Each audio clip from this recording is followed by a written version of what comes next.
Lesbian and faggot workers at the Gay Community Services Center have been striking the center for 3 months against the management.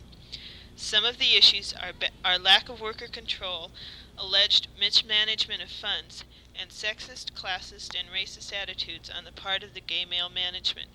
The feminist community has united behind the strikers by supporting a boycott of GCSE and its services. And here are some of the lesbian strikers talking about the strike. We're here at the LA Gay Community Services Center. These people are striking against the Gay Community Services Center for having fired 15 men and women for complaining about management practice.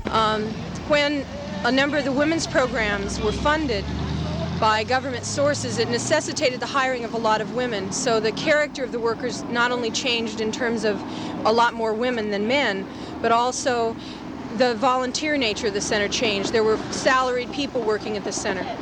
And attempts were made by a lot of the lesbian workers to organize and try and gain more representation on the board of directors, on the management team. And these attempts were always met with just stony, repression. Finally, in a token sort of gesture, 3 women were appointed to the management team, but of course they were appointed in the powerless positions, and the 2 powerful positions were held by the men, 2 of the men, Don and Ken, who were the, patriarchs of the center. So the situation is built like as long as the center's been here, there's been opposition against the form that the center's been organized under by the workers in the center, and a growing consciousness and a growing radical consciousness about how they are oppressed as workers. And 1 week after we presented the charges to the board of directors, 11 people were terminated from the board.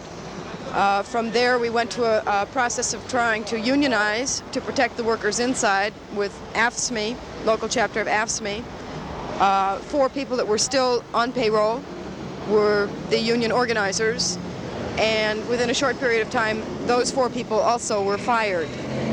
And I think June can take it. You didn't mean from the board. You said 11 people were fired from the board. They're fired by the board. By the board, right, by the board.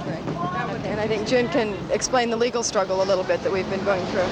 Okay, like right now we're in the 3rd month of our struggle, and so far we've been very successful in keeping people out of the center and receiving a lot of community support in the strike. For example, the Women's Center on the west side has endorsed the strikers. The switchboard is not making referrals to the center here. The LA Women's Saloon, a newly opened restaurant for women, has decided also not to serve scabs. The Lesbian Tide and Sister newspaper, a feminist newspaper, are all endorsing the strikers here because of the feminist issues involved, in the sense that women here at the center have been struggling over years trying to get at least equal representation, and when trying to deal with the men's sexism here being fired, gay men happen not to be too different than straight men many times. What are your goals here with the picket line itself? Do you have specific things that you would like to see accomplished by the line? Well, yeah. I think one thing that has been accomplished so far is that there has been, within the women's community here in LA, dealing with class consciousness. The fact that there are gay bosses who oppress gay workers, and that there are some people like men who are on picket line here who are, have more in common with us, the women, the lesbians on strike, than like some of the gay men on the inside, and some of the women who are scabbing who are inside. So it has, I think, really put into focus the whole issue of class consciousness, which is really an important concept in the whole feminist movement. The workers' right. Don't cross the picket line. Don't cross the picket line. Don't cross the picket line. Remember the workers' rights.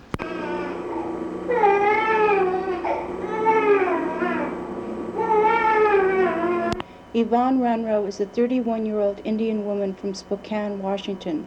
3 years ago, Yvonne Ranro, in trying to defend her 9-year-old son from assault by a child molester, shot and killed the child molester. After a 5-day trial with an all-white jury, she was sentenced to 20 years for second-degree murder, 20 years for first-degree assault, and 5 mandatory years for assault with a deadly weapon. If she goes to prison, she will go for a minimum of 12 years. It will be 3 years this coming August that I've had to fight the system in the courtrooms. I've been in and out of the courtrooms several times in the past 3 years. I can't tell you what a trial it has been outside of the courtroom as well as inside. I feel that I was tried unfairly. I presented my arguments last March 5th to the 3-judge panel in the appellate court in Spokane. During the trial, I was not allowed to have since it was an all-white jury, I asked the court if I could have an Indian woman, one of my peers, get up and explain to the jury about my background. And as an Indian, we realized we're different than the white people in our upbringing. And the prosecutor, Donald C. Brockett, objected, and the judge did not allow me that privilege, that right. What Ranro and the Defense Committee are asking is that either the case be thrown out or that she be given a new trial. They are trying to make 3 points about the case. First, that as a poor woman who was given a public defender, she was not given adequate defense by the public defender. Secondly, there was implicit racism in the trial. First, because Yvonne Ranro was convicted by an all-white jury who were not her peers, and second, that the Indian woman who was to give expert testimony was not allowed to go in the stand. And thirdly, that Ranro was only trying to defend her children from a known child molester when she shot and killed the man. Yes, I talked to the probation officer who did the pre-sentence investigation, and in his report he stated that I was prone to violence because I purchased a gun. And he said that he lived on a reservation for 2 years and he knew all about Indians, and that I should be taught a lesson. And I talked to him for only 2 hours. Just a few minutes after I began talking to him, I was, disheartened. I knew that he would recommend prison, because at first he said that he wanted to be in some other kind of field, and he said, Yvonne, you want to pursue your art career, and you want to help other people. You want to help other people, and I think that he says, don't you think that in prison with your intelligence and compassion, he said, don't you think you could help some of the other inmates? Well, I just said, isn't there any other alternative? I mean, he was glamorizing the prison.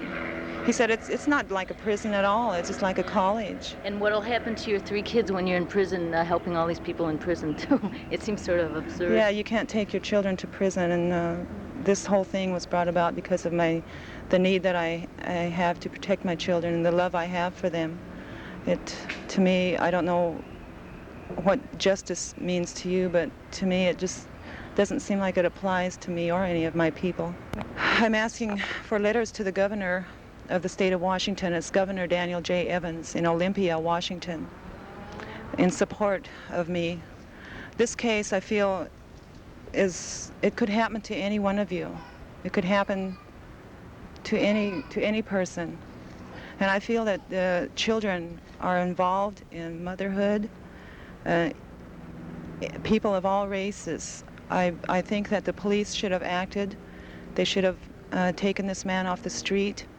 They should have cured him the way, they're equipped to. And I'm expecting to hear from the appellate court at any time now. They said in June. It'll probably be in the 3rd week of June.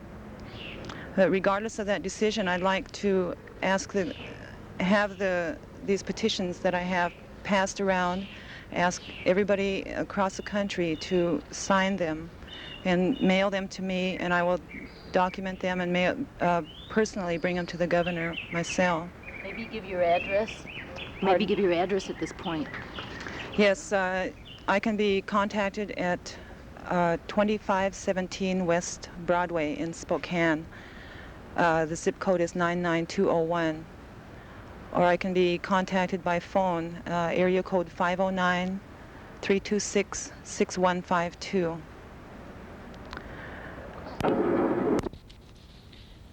Fat Underground is a collective of fat radical feminists. We have suppressed medical information which proves that fat is not unhealthy. We believe that looksism is a tool of oppression as vital to the patriarchy as sexism or racism.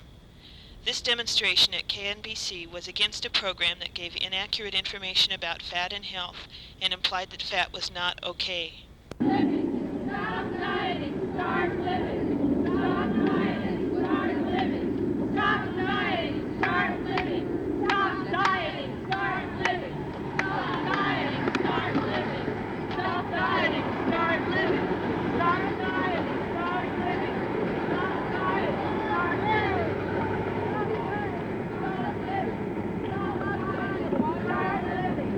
Stop dieting, start living. Stop dieting, start living. Stop dieting, start living. Stop dieting, start living. Stop dieting, start living. Yes? Stop dieting, What would you like me to start living. Stop dieting. We're being oppressed by the diet industry. We're being oppressed by KNBC. I'm not standing in the right spot. Now you are. Go ahead. Ask me questions. What are you doing here today? What are you demonstrating against? We're in negotiations with KNBC against a program they had called Feeling Fine, putting everyone in Southern California on a diet. Nobody's okay. Everyone in Southern California has to go on a diet, lose at least 10 pounds. Everybody stinks. We're all no good. Thank you, Rayanne. Here at the Wicker, about to talk to Marge Buckley, Z's attorney, and I'm going to ask Marge if she would tell us what happened during the process of the trial and what the plans are for appealing. As you know, by this time, Z's case was not won at the first level. Marge, could you tell us what happened? Where we are right now, and actually, I did an interesting kind of thing in the trial that normally I wouldn't have done. When the jury came in, some of them were obviously very unhappy. And normally I would have polled the jury and said, is that your verdict? But I didn't do it in this case because there were a couple of women on that jury that looked like they were going to break down crying. And I was afraid that if I asked them, they might say, no, they've changed their mind, she's not guilty. And then I'm stuck because I've got a hung jury, and it doesn't leave us any place except out in left field. Z is not found guilty, she's not found not guilty. We make no law, and we don't really do anything for her. So I passed the opportunity to poll the jury because I preferred to have either a not guilty or a guilty verdict. Guilty enables us to go all the way up to the United States Supreme Court on the constitutionality of this ordinance. We have an appeal filed. The transcript will be given to us in another 10 days. At that time, a number of law students and other women lawyers are going to be sitting down with us, and we're preparing the first brief on appeal. The first appeal will be argued in the appellate department of the Superior Court right down here in Los Angeles. The judges tend to be very conservative, and I doubt whether we're going to get a favorable verdict at that level. But because we're arguing United States Supreme Court cases, they must let us go up to the next Court of Appeals in California. If they turn us down, then we go directly to the United States Supreme Court. Otherwise, the progression is first this hearing, which will probably be sometime in October or November. I suspect we'll lose there and go on to the Court of Appeals. Now, we have a better group of men who are a little more willing to overturn laws at that level. But men have a bad habit. They really get so caught up in their precedent and what happened before that it takes an awful lot to make them, recognize that something's wrong and maybe they ought to reverse their stance. And we don't have many women on the bench, so, so I kind of think we're going to have to go on. We may win at the Court of Appeals level. If we don't, we'll be going to the California Supreme Court, and from there we go to the United States Supreme Court. So it's a long, hard struggle up, but I think it's some very good issues. I know it was kind of a drag to lose. It's the first time I ever lost a jury trial, so I was sort of feeling very badly about it. But I think the jury wanted to be with us. They just couldn't do it on the law. Mm-hmm. The law is wrong, and the only way you can change it is the process we're taking. No thanks to the creepy pigs who sold the women's building out from under us. We're moving into a new one, bigger and better. This is the dress rehearsal for a concert that raised $8,000 for the move. The Building Women Concert was the event of the season. 1,200 wildly enthusiastic women were entertained by original women's music and comedy. Here's a taste of what they saw and heard.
Do you come down to the pier often?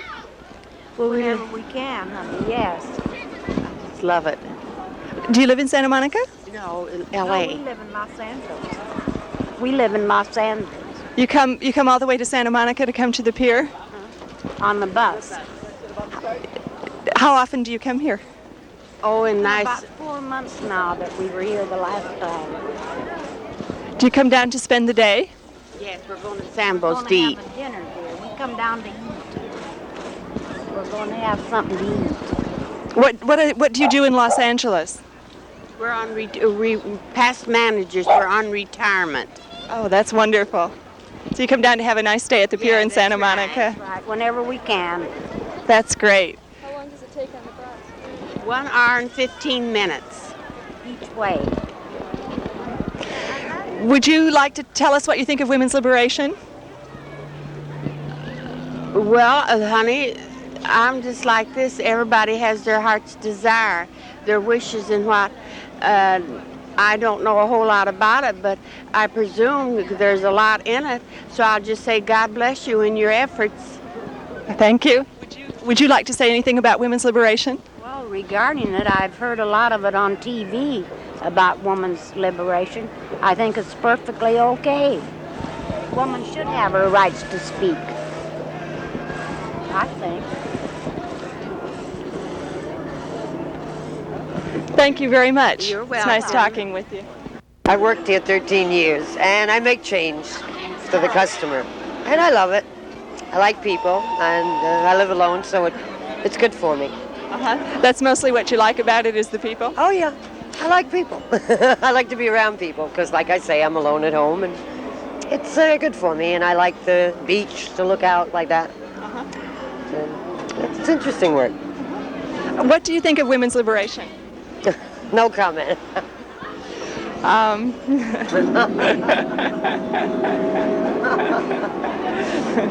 Do you have any thoughts on President Ford's proposed anti-inflation measures?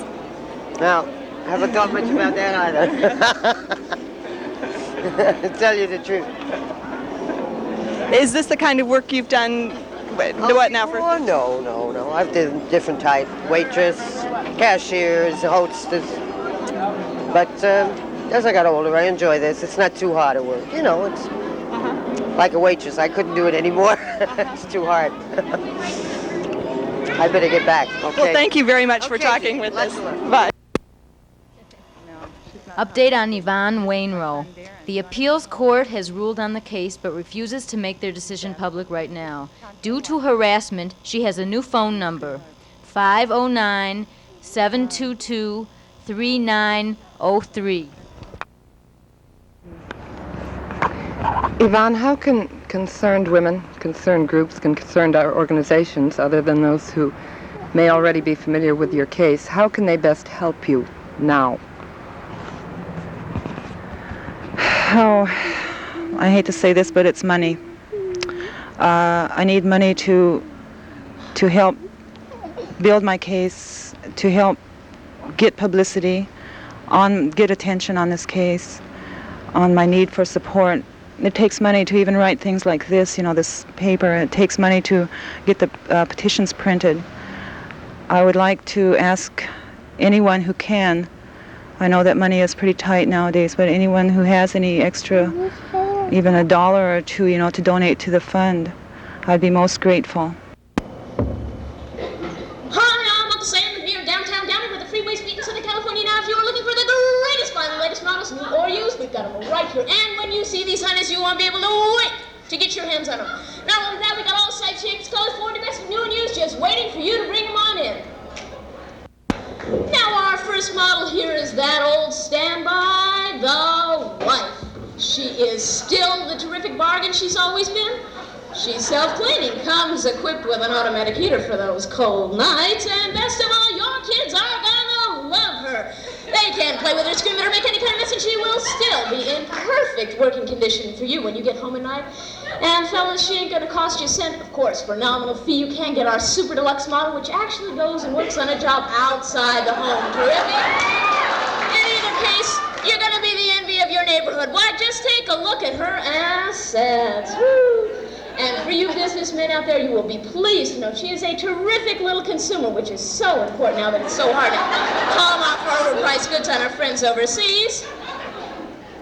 And next, we have a whole line of working models that give excellent mileage for a minimum investment and almost no upkeep whatsoever. This model here is our domestic. Now, she does come in limited colors and sizes, but she comes right into your heart and home. Does even the dirtiest job without breakdown. Of course, if you're not totally pleased with this little picture of efficiency, just bring her in within that 10-day free trial exchange period and walk out with a whole new model. Terrific, fellas, right? You'll be pleased to know that she runs on second-hand parts and leftover fuel. The newly opened LA Women's Saloon and Parlor has rapidly become a comfortable eating and meeting place for the LA women's community. These are excerpts from Bread and Roses, a guerrilla theater chapter of the LA Women's Union, at a benefit for the saloon. Now, for those of you who are willing to sacrifice efficiency for looks, let me present to you my own favorite here, our Miss Universe. As you can see, her parts are difficult to replace, so treat her with care. But for the man who can learn how to handle this baby, she'll bring him status and enjoyment for months to come. She comes in a variety of colors and can be traded in yearly. She is expensive to run, but best of all, there is never any backfire. Next, we have a challenge for the real men among you. I am pleased to present to you our lesbian. She is a challenge, as I said. You may not believe it, but this is an increasingly popular model. I mean, in fact, we can hardly keep this baby in stock. And you probably see more of them around than you have in the past because they're not hiding out in garages the way they used to anymore.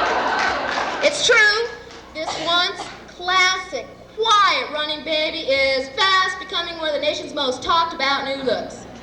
But let me warn you fellas, if you take this model home, don't let your wife see her. You may never get your hands back on her. This next model could very well change your entire life. In fact, we'll even predict she'll be seen everywhere in the coming years. Available only in experimental editions at this time, I'm proud to present to you our liberated woman. She is inexpensive to run because she does her own repairs, doesn't use much fuel, and never needs paint or accessories. However, she does come fully equipped, and she is a lot to handle because she often behaves as if she has a mind of her own. It's very strange, and that is the reason why we cannot give you our normal factory warranty or guarantee on this model. Well, she'll just tolerate little or no abuse. But come on, Sam, let's tell the folks how they can pick out their very own favorite model for their very own. Now, if you're a little bit low on cash, don't worry, we accept low down payments with approved credit. And we're open late night for your shopping convenience, so bring the whole family on down, and remember, a downtown Downey where the freeways meet. This is a recording. Happy trails to you until we meet again. Happy trails to you, smiling on the land. Happy trails to you till we meet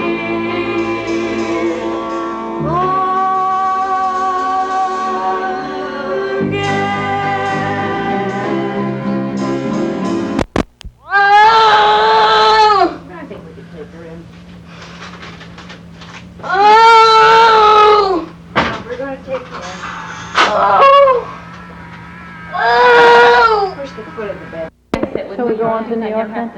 Okay. I just thought that the image from the New York tape that stands out in my mind most is the shoes pinned up against the wall, and I just love that, the pointy-toed shoes. And I thought that the belly dancing thing was real interesting because of the audience reaction here, which was a lot of giggling and laughing, which I didn't exactly understand, and maybe somebody else could talk about that. I personally felt that that would have been better. I don't know a whole lot about the difference between video and film, but I have some kind of feeling that that whole thing would have been better on film rather than on video somehow, and that there was a certain kind of video is so intimate and immediate that there's a certain kind of embarrassment, I think, when there's a performance of that sort. And maybe that's what the giggling was about. I don't know, but I wish somebody in this group would, who was giggling, would say why they were giggling. And I thought the part on the astrology was just the kind of thing that is totally not appropriate for video. It would have been much better written, just written in words, and we could have read about the asteroids because there was no visual. The woman's face was very beautiful and interesting, but after I'd seen a picture of her, then I was real bored with that. I was real bored with that, and I would have liked to have read about that, but I didn't want to see that on video. What do you have to say? I enjoyed it all for the most part. the beginning of the Tucson tape kind of bothered me because those women kept talking about the split in the center and the women in crisis taking over somehow their center, and then the problems that arose out of that. And I didn't feel like we heard from any of the women in crisis that were using their center. Very good. Yeah. And I really wanted to hear that. And I like the looseness and the visual thing and the cutting off and the frustration from that, and then again the satisfaction of seeing it again. I thought it was very exciting, and I liked it. You know, it was formally much less perfect than maybe in the New York one. It was kind of polished, but more what we are used to seeing from the big media anyway, and it kind of left me cold more than the LA one. And I would love to see something more like that, just splashing all over the screen with a visual and a content message, and not be so sure that it has to be tailored to everybody's understanding, that it's more exciting that way. We all love the musical. It was great. But it was disappointing when people read. It felt bad when people read a little bit. I don't know, how do you... I liked it. I mean, perhaps there could be a better form or a more visual form for doing that besides just reading, but I liked very much the content. No, the information was was presented from the Tucson tape, above and beyond all of the tapes. I was really pleased with the content in the Tucson tapes. I really, as a result of that tape, have a very good idea of the kinds of things that are going on in Tucson now, and to me, that's the whole essence of what we're doing. It seemed very representative. I was real excited, even though it could have been more visually interesting.